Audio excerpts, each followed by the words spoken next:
Good evening and welcome to the San Bruno City Council regular meeting of September the 10th, 2024.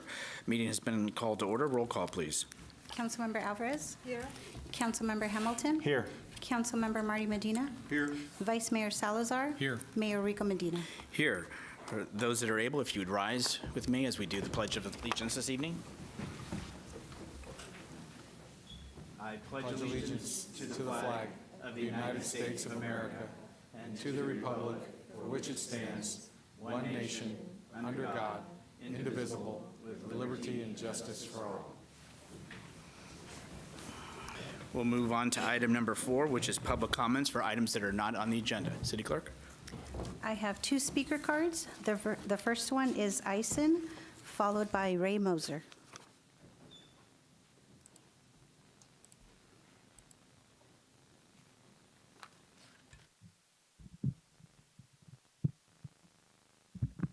Good evening, City Council members. I wanted to first start off by saying thank you so much for doing a wonderful, beautiful job on the Aquatic Center. It looks gorgeous. And I'm so excited that you're keeping in memory the honor of the 8 victims of the PG&E fire as you had dedicated it. And I look forward to seeing in the future the people who will take advantage of that. I'm here specifically to bring to your attention this sign that says San Bruno wants a ceasefire now, and that I am driving around with and supporting. And I want to tell you what it means. As I told my aunt, will you put this in front of your home? And she asked me, what does it mean? And what it means is that San Bruno stands for the stop of innocent bloodshed and lives being lost, the senseless lives of innocent people who are dying in Gaza. There are people in this community who have personally lost over 20 family members, people in this community whose hometown is Gaza. And how would you feel if it was your hometown that was being bombed senselessly like this? And so I thought that it was appropriate that I come up here before you while there's a presidential debate going on and the nation is watching that. And I implore my city council to lead with justice and integrity and honesty, and that you vote for what the people of San Bruno are begging you every Thursday as they stand in front of City Hall. And when I went to a couple of businesses and I said, would you put this sign up in your establishment? It says, San Bruno stands united against hate. One said no, they choose not to have any kind of political affiliation, but one said, what does that mean? And I said that it means San Bruno stands against evil wickedness. That's what hate is. It's evil wickedness. And there's no justifying the loss of lives that's going on in the Middle East or the double standard that you show in favor of other countries, like putting a Ukrainian flag above our city hall where the American flag usually goes. You did that. And there is a duplicitous behavior that you have towards one community, and then you don't do that for the same that are crying out for your help and your support. And so as 9/11 happens tomorrow, and we honor those lives that were lost in New York, because I remember that day very well, I will say her name, Masa Amini. I will do this as my culture does in mourning for the lives that we lose, for the women of Afghanistan who are suffering injustice, and for those who have no voice to speak up for them.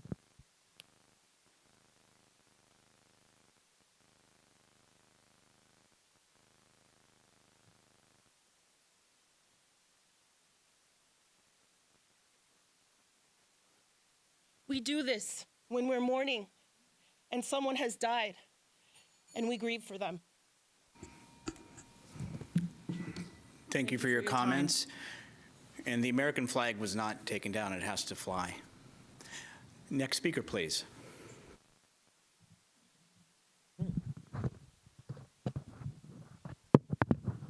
can just figure it out sooner or later.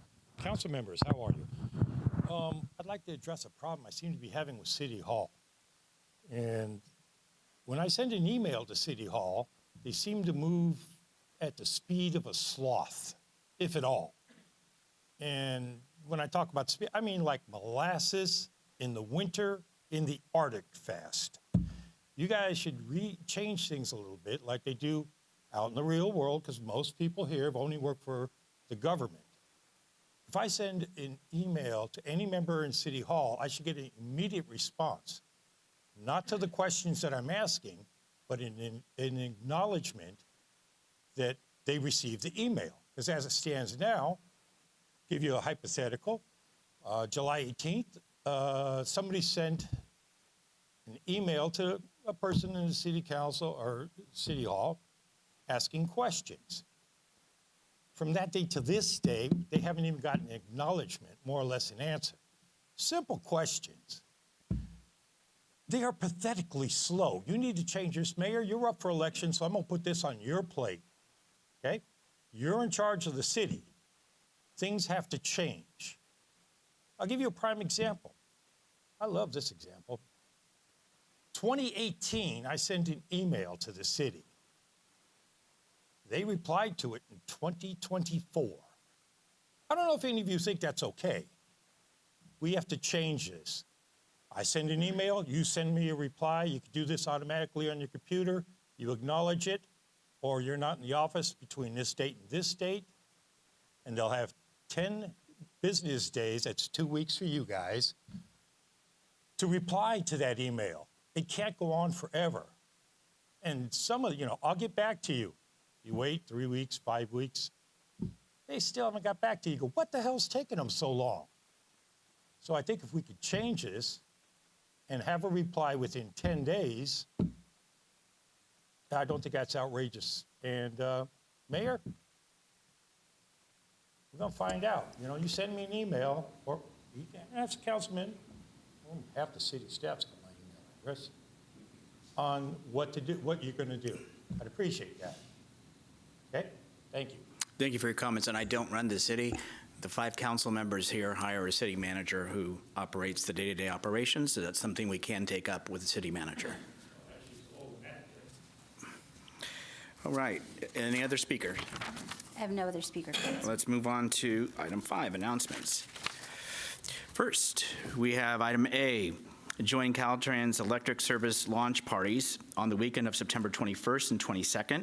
For additional information, you can go to their website, and what they are doing is because on those 2 days, they'll have one event in Palo Alto on Saturday, San Mateo on Sunday, and it is open to all. It does not cost to ride the train to those events. Palo Alto is 2 to 6, as well as on Saturday, San Mateo is 2 to 6 at the San Mateo station. So you can get on at the San Bruno station and ride it for free to San Mateo and have the events. San Bruno will be having something done in the parking lot of the Caltrain station. There'll be more details to follow, and that will be on that Sunday from 12:30 to 1:30. Item B, proclamation recognizing the month of September 2024 as Recovery Happens Month. I'll just read some of the whereases because I know we have students that are here to give us an important, and others to give us an important report, and there might be homework or something else that needs to be done as well. So again, recognizing September 2024 as Recovery Happens Month. Whereas the San Mateo Behavioral Health Recovery Services Office of Diversity and Equity and Voices of Recovery supports the essential building blocks of social and economic well-being, such as housing, education, and job skills. These efforts help individuals in their recovery journey, enabling them to build productive, drug-free lives and overcoming mental health challenges. And whereas the city of San Bruno, as part of the San Mateo County, believes that building and sustaining thriving treatment and prevention providers are the cornerstone to a healthy, inclusive, and equitable recovery community. Prevention works for the treatment is an effective investment in recovery that leads to peers to a more sustainable future. And now, therefore, I, Rico E. Medina, Mayor of the City of San Bruno, do hereby proclaim the month of September 2024 as Recovery Happens Month. Let's all remember that while the road to recover may be difficult, the benefits of preventing and overcoming substance use and co-occurring disorders are significant and valuable to individuals, families, and community. I'm going to move on to the next item, which is item C, proclamation recognizing the month of September 2024 as Suicide Prevention Month. And we do have a person from Star Vista who is here, and I will read some of that because I'd rather think we all want to hear from her. Whereas the city of San Bruno will join the county, state, and country in honoring Suicide Prevention Month for September, National Suicide Prevention Week, September 8th through the 14th, and World Suicide Prevention Day, September 10th, to spread the message that suicide can be prevented.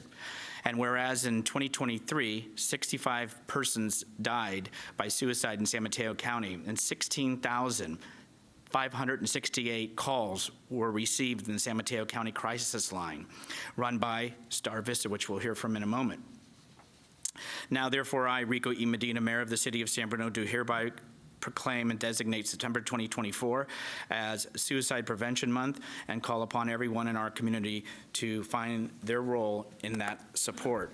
And as I walk this down, and as I'm walking, you certainly can talk, this is something that is important for everyone. I've always said up here, you know, check in with folks, see if they're doing okay, because you may be surprised that you may hear a no. There is a grandparents of a young man who was in college, and I went to offer condolences because a person at college hung themselves. And so the family says, please always talk and communicate. Please let people know.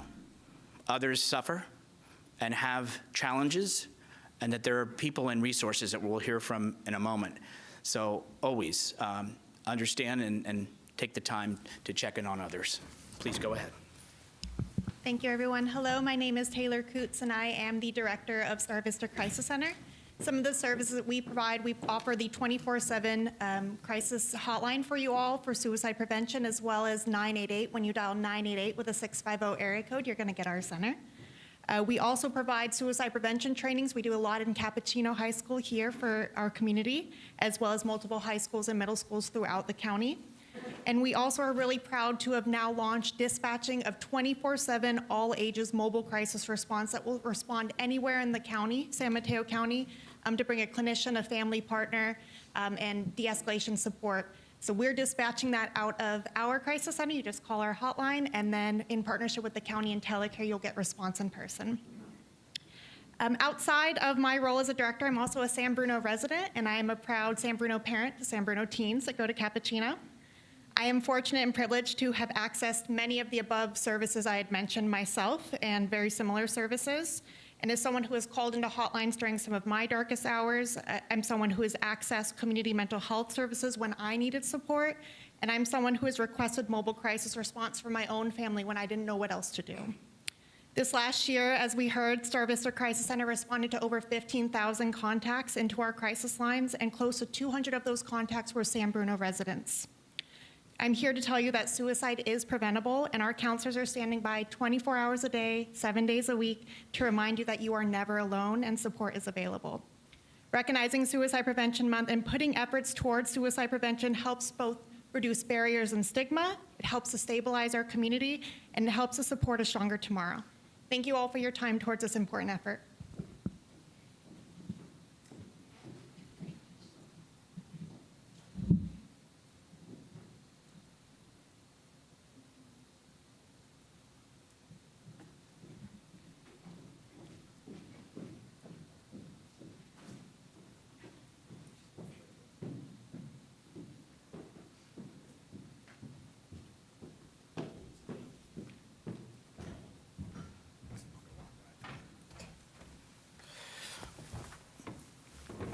Next, we'll move on to item D, proclamation recognizing September 15th through October 15th, 2024 as Hispanic Heritage Month. And I'll read a couple of the whereases. Whereas that began as Hispanic Heritage Week under President Johnson in 1968, was expanded to a 30-day period under President Reagan in 1988 in observance of Hispanic Heritage Month. And whereas the purpose of Hispanic Heritage Month is to celebrate and recognize the contributions of people of Hispanic heritage to American culture in roles such as civil rights leaders, community organizers, first responders, healthcare professionals, teachers, artists, athletes, inventors, entertainers, and more. Now, therefore, I, Rico E. Medina, Mayor of the City of San Bruno, do hereby proclaim September 15th through October 15th as Hispanic Heritage Month and invite the community to educate and explore Hispanic culture, people's tradition, and the values that have positively enriched our country through appropriate activities and ceremonies. Now we're going to have, other than me speaking tonight, we're going to go to item E and receive the annual update from the Emergency Preparedness Committee. I'd like to invite the chair of the committee.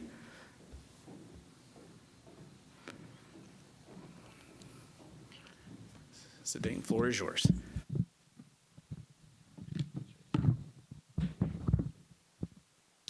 Well, first of all, I want to say thank you guys. Good evening to San Bruno City Council, Mayor Medina. Thank you guys for having me and allowing me to make this presentation in front of you guys. So like I said, and as Mayor Medina introduced me, I am the chair for the San Bruno Emergency Preparedness Committee, and I will be giving you guys the 2024 annual report.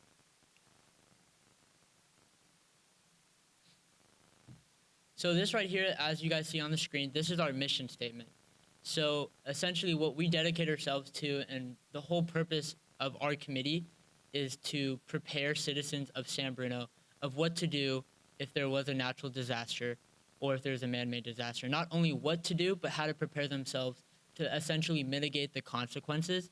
So the indirect and our ultimate goal is by when we're preparing and helping the citizens of San Bruno plan for these disasters, we're essentially saving lives, because a lot of times, not a lot of people understand that you needed to go back if there is an earthquake or if there is a huge fire or explosion, or what to even put in a to-go bag.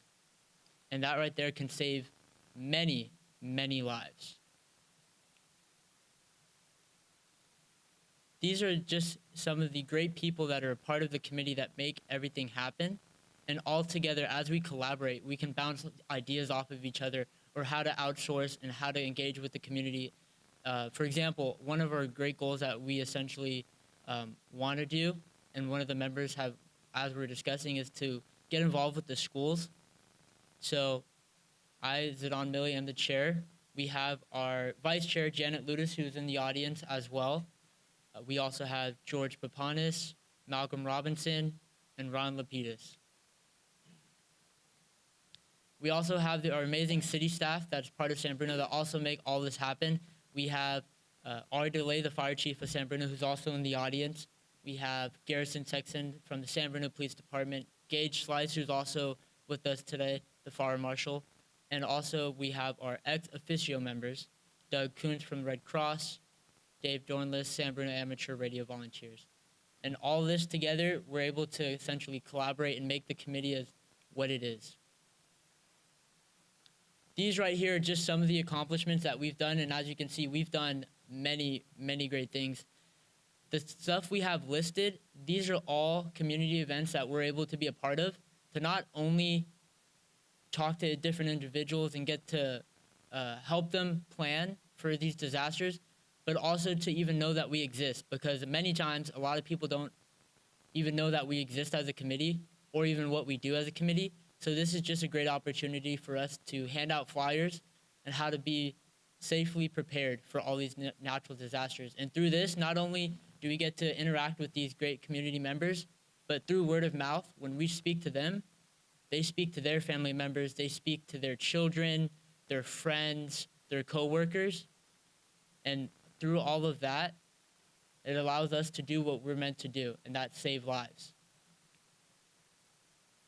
These right here, these are just some of the following pictures of some of the community events that we've attended. So as you can see up on the screen, this is the San Mateo County Disaster Preparedness Day. We also have the fire station open house. A lot of people showed out. This was the CERT event at the Fire Station 51. And this was the San Bruno Amateur Radio Club. As you can see, we're very involved in the community. We love to take pictures. We love to involve with people. And we love to have that engagement with our community.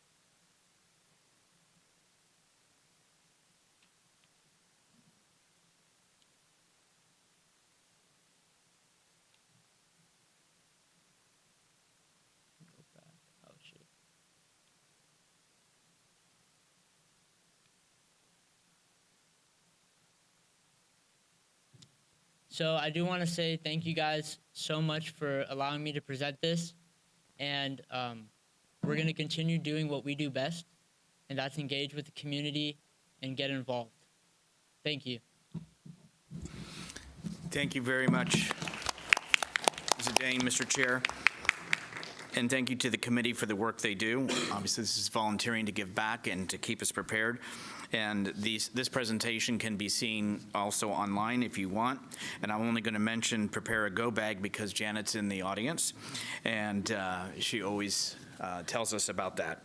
Want to thank the staff who supports them, but also very much thank the committee for their passion and enthusiasm and to do the work that they do. Now, some of you may be sitting here for this. Item F, receive presentation from the San Bruno Delegation on their trip to Narita.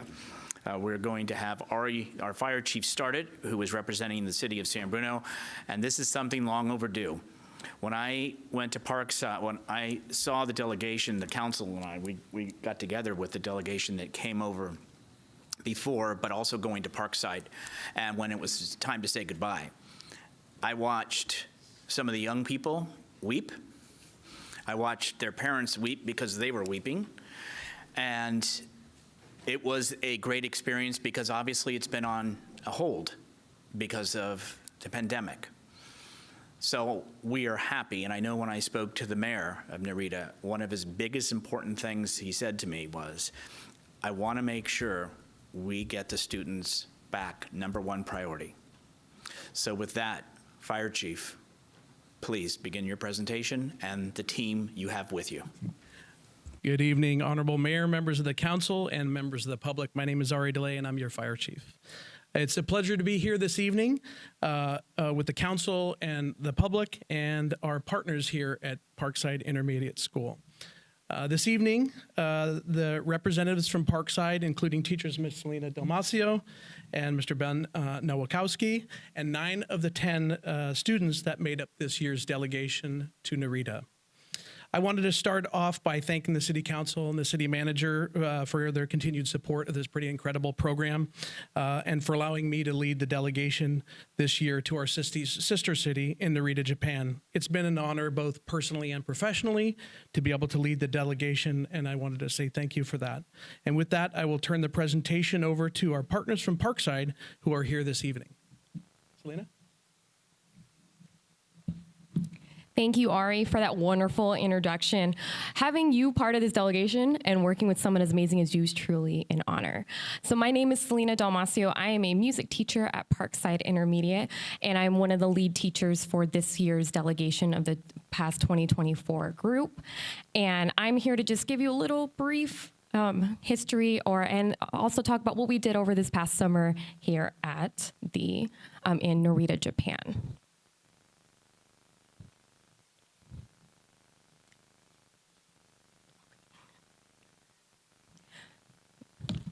So I'm just going to go over a brief history of the Narita Exchange Program.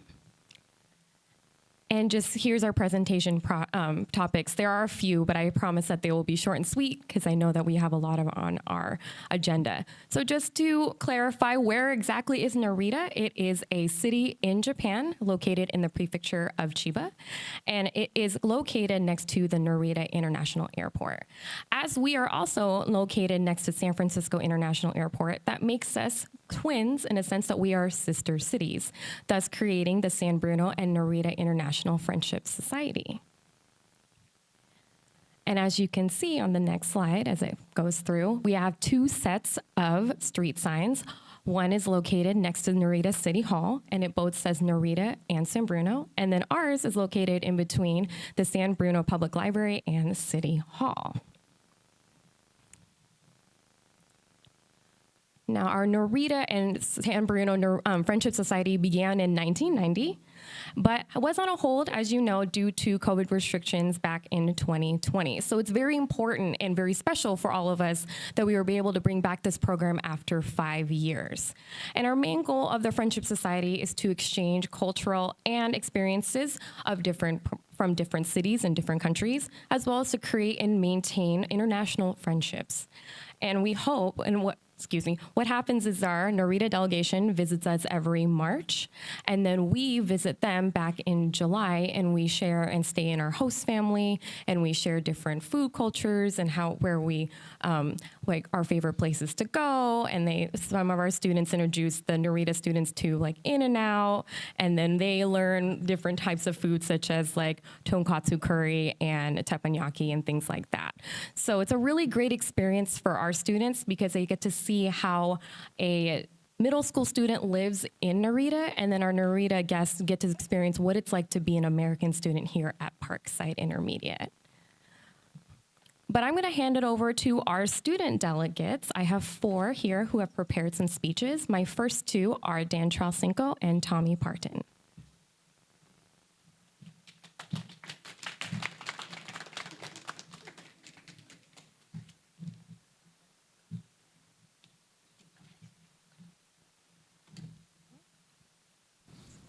Go right ahead. Hello. My name is Thomas Parton, but you can call me Tommy because that's my nickname. I had a great time hanging out with the kids from Narita, Japan, and I would love to share the experiences with you. We had a few activities planned during their stay. The first one to come to mind was a trip to Ghirardelli Square. I remember them being like shocked because of the size of the ice cream sundae they got. It was just all chocolate, but they still ate it all because they were hungry. For dessert, of course, we feed them though. Umbrella Alleyway was close by, so we decided to check it out. And they had a photo booth there, and we like had enough money for like 3 photos. So we just crammed all in there and then took like silly photos in there. And then we went to visit Pacifica. I think it's down that way, right? And we went crabbing with Hunter Lee's father because he's a really good fisher in crabbing. And then we went hiking at Maury Point where we took pictures near the end of the trail. And then we found a local spray paint artist and he gave us some free spray paint and they got to take it home with them to Japan. And then the last memorable moment we had together was Olivia's not birthday party, kind of like a gathering, like they served barbecue, which I really loved. Everybody loved her barbecue. And we had a great time and we kind of wish that we stayed longer with each other. It's kind of emotional saying goodbye to them on the last day. But, we're going to go to Japan. But although it's going to be a while before we see them again, we're still connected with a communication app called Line. They kept on messaging us on Messenger to get line, so we can talk with them. I'm grateful for this opportunity, and yeah. Okay. Oops.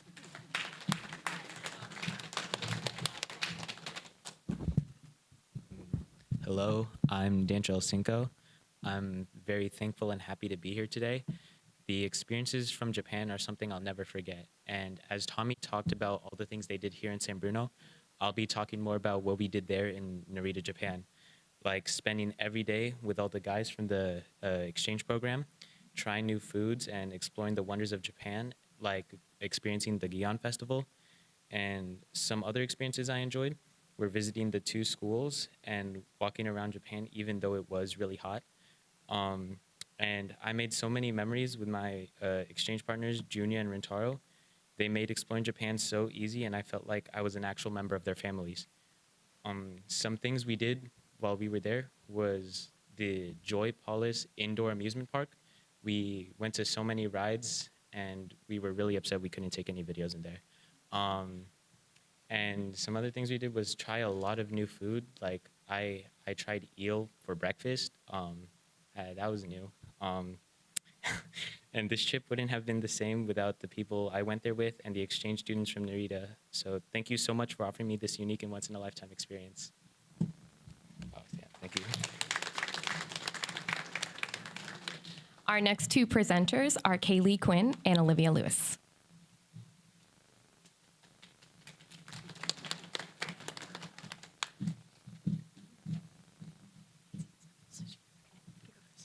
Hi, I'm Kaylee Quinn. Hi, I'm Olivia Lewis. For this speech, there are thousands of things we could talk about, especially the food. When they first came here, one of the first things we did with them is we went to the zoo, and I remember we all got these little friendship bracelets with little sloths on them, and all 4 of us have those. It was really nice. And then after, I remember we went to the beach at Golden Gate Park, but it was so windy, we had to like run up the hill to get out. It was so windy. And then we visited the windmill thing, and they were very because I don't think they have that kind of experiences there, so they really liked it. And we found a bunch of pretty flowers, and we took pictures and stuff. But it was really nice, and they really liked it. I think one of the most memorable things that I had when they came here was when we all took time to come together to go to, I think it was Ceremonial, and it was a lot of the girls because the guys went there early, but we all decided to go, and we let them all try Chick-fil-A, and they were very surprised from all the menu options, and it was very different from what they had there. And they tried different things, and it was really happy. And I think even what was really kind, a group of family, I think they moved out. They took all their food to go outside really quickly so that we could have one of their tables, and it was really sweet of them. But I now want to talk about what we did in Japan too. When we first met them, you and Lisa, the exchange students, they barely could look us in the eye. They were very shy, and we were shy too because they were new people. But at the end of the trip in Narita, we ended up singing our hearts out and drinking way too much grape soda. We tried a lot of new foods there, and one thing that I liked the most was when we were at Lisa's house, her mom made us, I forgot what it's called, but it's like a pancake with coleslaw, and you just put a bunch of stuff in it, and then you put, I think it was ham and an egg and shrimp. It was so good, and it's like a whole meal in one little pancake. That was my favorite thing.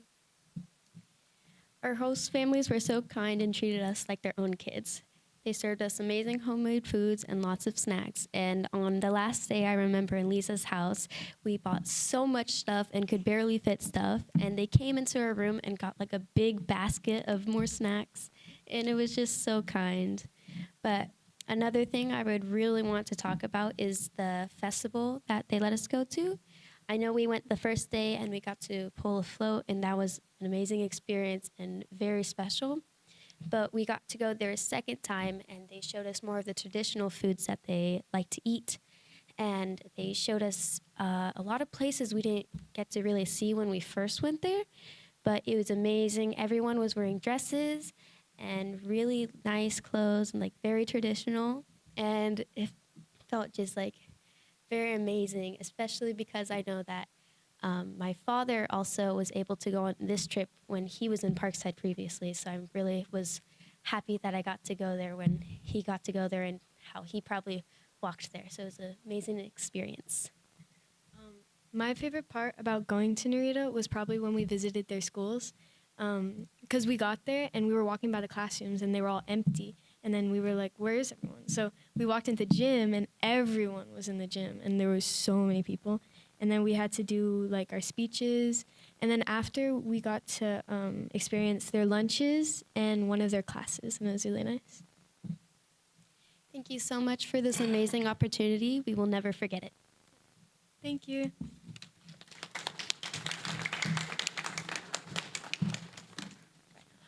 Thank you for listening to their speeches. It's very apparent that programs like this are once-in-a-lifetime opportunities, and to be able to offer this to our students now on a yearly basis is truly an opportunity that we hope doesn't go away for a while. So I'm going to actually have it taken over by my colleague, Mr. Ben Nowakowski. He's going to talk about the delegation selection process for next year's newest group.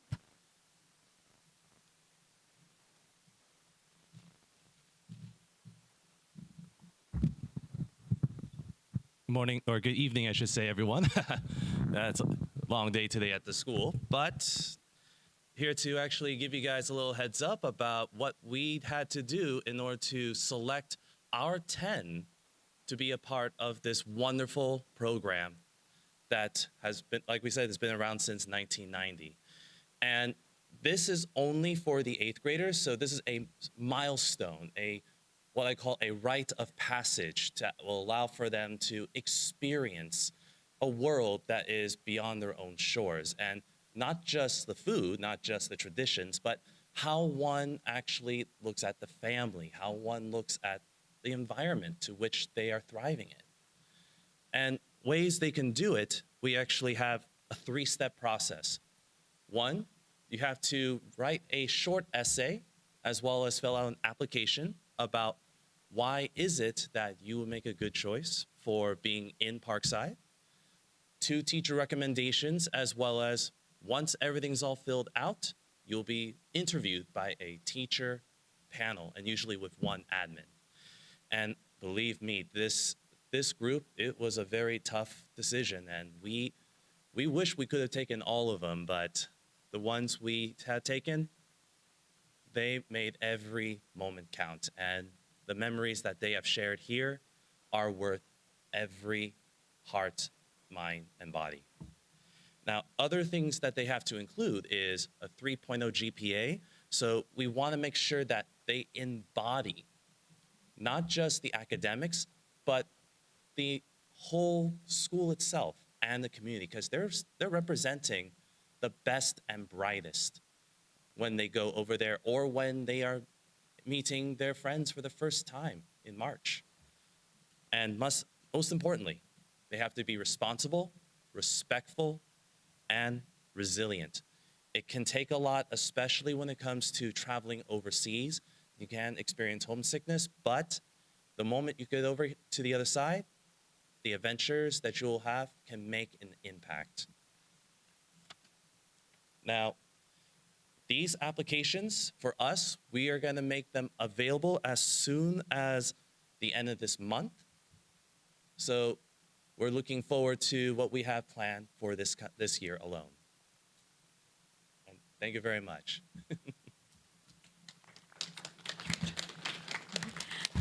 Thank you, Mr. Nowakowski. So moving forward with Narita, what is next? So as these awesome students next to me are going on into high school, we are looking into our next delegation, as Mr. Nowakowski was saying.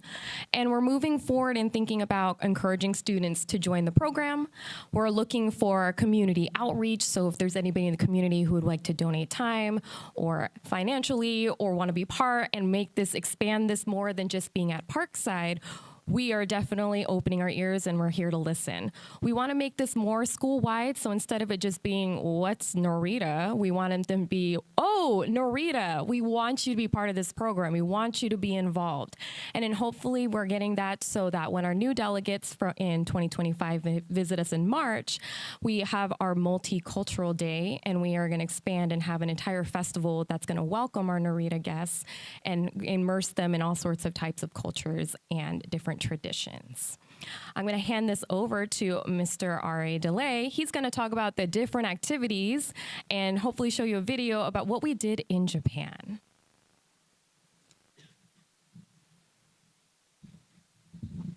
You want to leave that here?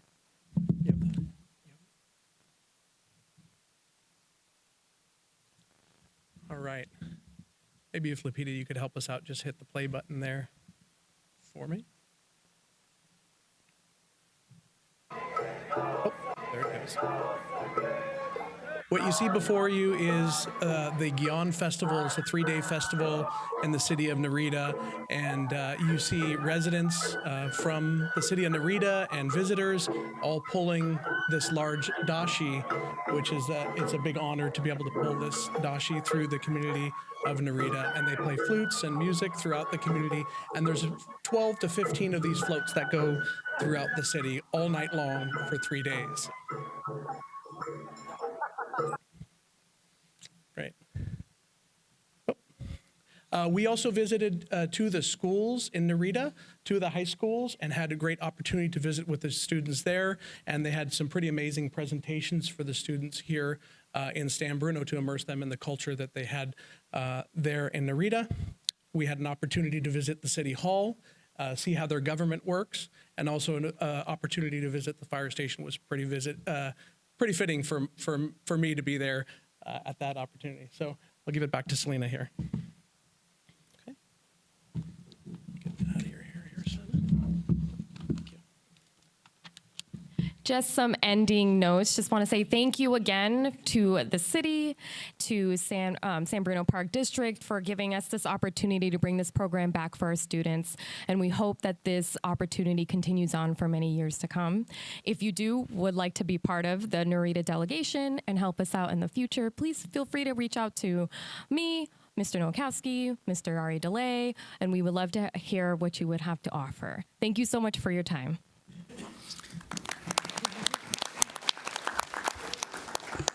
Thank you very much for everything. It is truly, you're going over there and representing, and I've run into young people, well, they're not young anymore, they're married and probably having kids, but they still remember that trip. They've never forgotten it.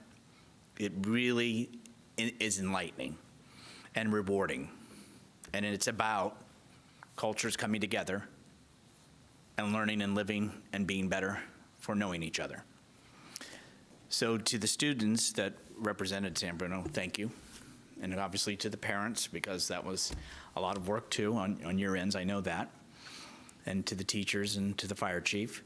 How hot was it there? I hear that, yes. When they go in July, because of the festival, it is humid and hot. We're talking 90s, probably 90% humidity, high 90s. So that parade is not easy, but you all made it back. So once again, on behalf of the city of San Bruno, I want to thank you for continuing the tradition for over 30 years now between our sister city. And that you make a difference. And you have been rewarded, but so have we. So again, thank you, and please continue passing on this information to others that they'll want to apply to go, and continue to keep it alive, because it'll last way beyond us, and it makes a huge difference in both. And I've heard it from the mayor and the vice mayor, what it does and how it really is important to Narita. So again, thank you very much, and we appreciate you being here. And of course, I know everybody needs to get home. Probably have the debate to watch or homework or something. So thank you again, everybody. Was there any public comments on any presentations or items? No, any I have comments from any no of speaker my colleagues or anything? Okay, let's move on to item, please feel free. Let's move on to consent calendar. All items are considered routine or implemented in earlier council action and may be enacted by one motion. There will be no separate discussion unless requested. There will be one single public comment period for all items at the end of the section unless a council member has requested to pull an item for a separate vote. Colleagues, anything for a separate vote? Anything for comments, questions? For me, item E and item F, I will need to recuse myself. Any public comments? I have no speaker cards. So what I'll do is I'll go ahead and make a motion to approve consent items 6A through 6I with the understanding that I'm recusing myself from E and F. Is there a second? I'll second. Motion made and seconded. All those in favor say aye. Aye. Passes unanimously. Next, we'll move on to public hearing, please.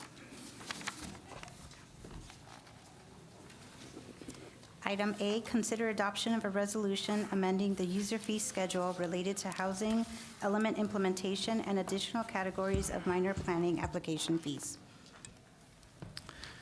Director. Yes, thank you, Mr. Mayor and members of the council. My name is Peter Gilly, and I am the Community Development Director, and I'm presenting this item. If I get the slideshow, please. Is it possible to zoom in or adjust the zoom? Yeah, zoom out.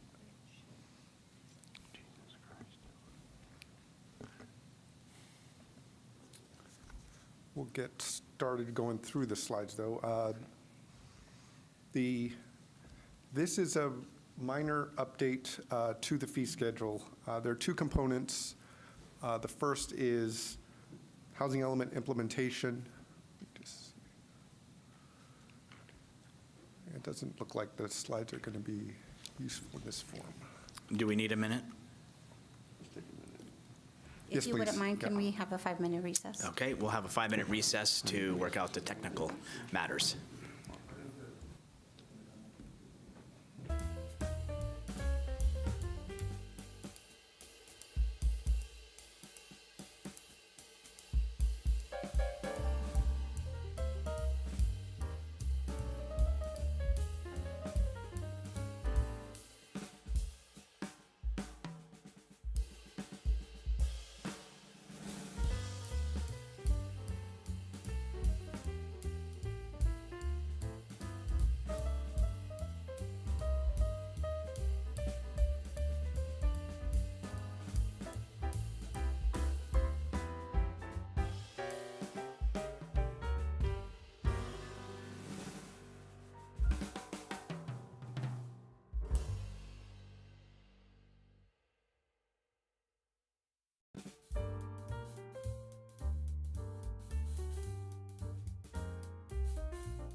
Okay, we are back from the recess, and we will turn it back over to our director for the public hearing item.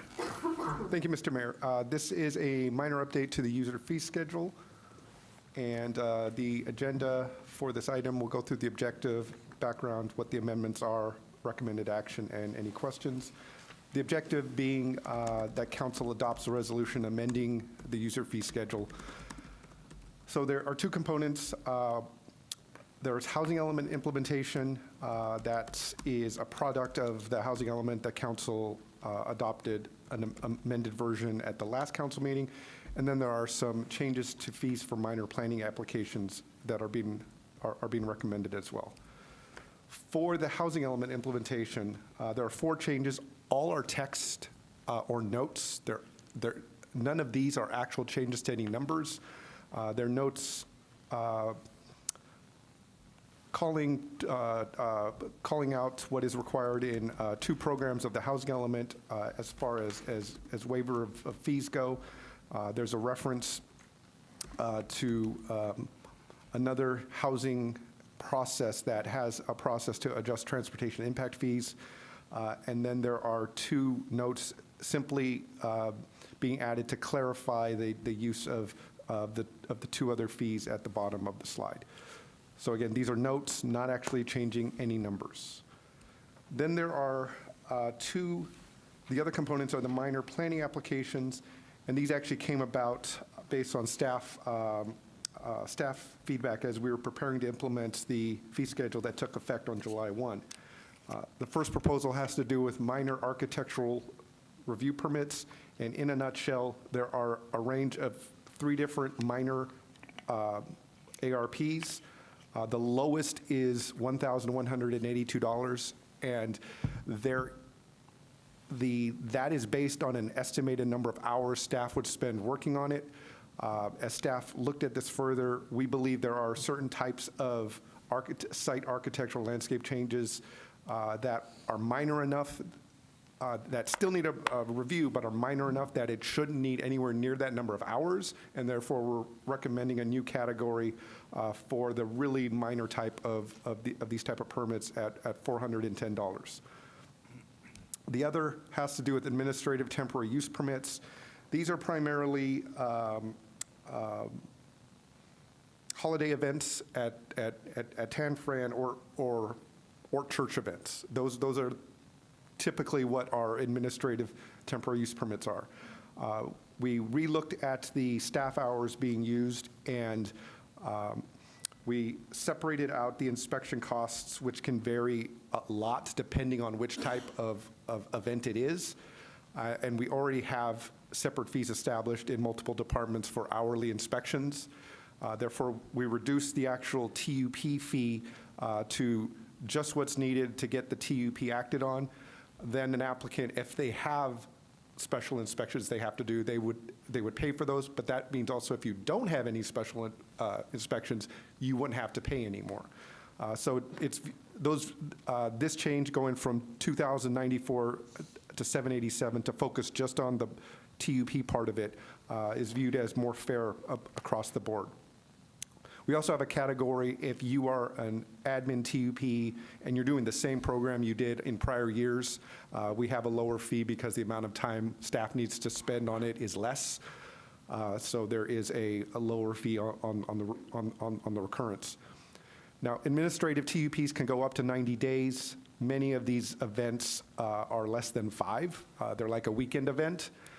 Again, those are going to take less staff time. Therefore, we came up with a new category for administrative TUPs that are for up to 5 days, with the fees shown on the screen of a new one being $351 and a recurring being $241.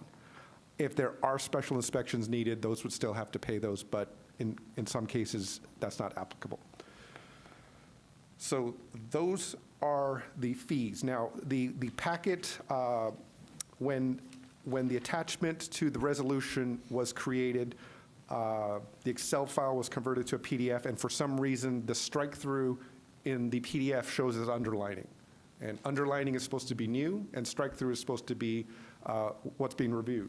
So I want to show on the screen that there are sections where text is being removed struck out. In particular, for the ministerial review process, this is one where no fees are changed, but the notes are changing. In sections A, B, and C, on the second, third, and fourth row, there's a sentence being removed because we added a better sentence in the first part. Then for the second part, it's about the administrative TUPs. There is a existing fee that is being struck through, and there is a new fee that is underlined. In the attachment, they're both showing as underlined. So want to call out that if council approves these changes, please, in your motion, base the changes on on the resolution as amended by this slide. As far as environmental review goes, this is not a project under the California Environmental Quality Act that needs any additional level of review. The recommended action is to adopt a resolution as read by the city clerk with the amendment that it be based on the slide previously shown. With that, I'm available to answer any questions. Thank you very much. Are there any questions on the presentation that was just shown to us? We'll come back for comments. Are there any, this is a public hearing, is there any members of the public? I have no speaker cards. Okay, with that, why don't we bring it back to council, and we're going to go ahead and close public hearing. May I have a motion? I'll move to close the public hearing. Is there a second? Second. Motion and seconded to close public hearing. All those in favor say aye. Aye. Any opposed? Passes unanimously. And now we'll bring it back to council for comments. Thank you for the, thank you for the report, Director. So lower fees. Some lower fees. Making 2 new categories that are lower fees, yes. Yes. And then having up to 5 days just so we can condense it in the cost. So, so the good thing is it's not going this way. There are some modifications to be more, shall we say, considerate to those tasks that staff is required to do through these processes. Okay. Other comments from colleagues? Anything else? All right. Is there any action from council? I'll make a motion that we adopt the resolution as read by the city clerk and as amended by the slide as described by the community development director. Second. Motion and seconded to approve the resolution with the noted amendment that's in the slide. All those in favor say aye. Aye. Any opposed? Passes unanimously. Thank you very much. Now we'll move on to item 8, council committee report outs. Are there any at this time? Item 9, comments from council members. Are there any at this time? No? Okay. Then we will go ahead and just very quickly, obviously, last night, colleagues joined me up and our chiefs up at Earl Glenview Park to remember and acknowledge what happened to the city of San Bruno in 2010 with the PG&E pipeline explosion. Also, tomorrow obviously is September the 11th, and so we certainly are going to adjourn in both of those memories and honor of for everyone, still those that are suffering physically and emotionally. And one thing I did want to report out is that I did have a meeting with the PG&E CEO last month, along with Supervisor Mueller, Mayor Colson, Roseanne Fast from SAMCEDA, and Mike Callaghy, the executive county manager. And we met to go over things, which I certainly did. We talked about the RAC. We talked about delays. We talked about fees. We talked about, from their perspective, to hear from us. And it wasn't because I was the mayor of San Bruno. It was because of with the Council of Cities. But I think she understood that we need to communicate. They need to communicate better as far as fees and why they're happening, and it's not just for safety or it's this or that. So it was a good dialogue, but I certainly, for staff's sake, I did certainly talk about delays that we experience, not only in construction. We have the car dealership that says he experiences delays when they have the PG&E projects. Was able to talk about our experience, and just so that was my first opportunity to meet her, and even what happened in Paradise with my mother. So it was a good, honest conversation. And so I was glad to have had that opportunity. So with that, if there's nothing else from my colleagues, we will go ahead and adjourn in the memory of the 8 community members that we lost on September the 9th, and of course in the remembrance as well as tomorrow, which is September the 11th, and what happened in our nation. So with that, we will go ahead and adjourn this meeting to the next regular City Council meeting, which will be held on September the 24th, 2024 at 7 p.m. Meeting adjourned.